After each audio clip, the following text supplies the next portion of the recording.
Decredit, Peppers, Koyi, Gucci。而家咧就有一個 challenge 俾你哋嘅，其實咧你哋需要喺10秒之內咧講5個香水 brand 嘅名出嚟。如果成功咗嘅話，我哋會送翻你哋星座嘅香水俾你哋嘅。Chanel、Dior，仲有 SL。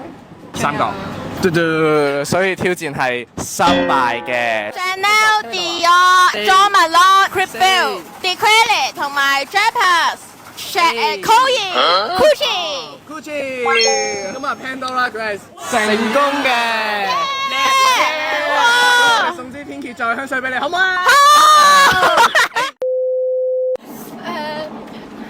香咪先應該有香水吧？有嘅，我哋係用咗23秒嘅，咁但係你兩個我哋又隨意啦，今次我哋俾咗面你哋兩個人，原本我哋送2支俾你，而家送1支俾你。男朋友嘅摩羯座咧係維他檸檬茶嚟嘅，你哋收到我哋支香水之後咧，可唔可以應承我哋個規矩？唔講 one，唔講 two，唔講 three，就係講 four，陣間 follow 我哋個 brand 得唔得？好。OK。啱問咗咁多人，冇問題啦。你知唔知揀香水同揀男朋友最重要係咩先 ？No。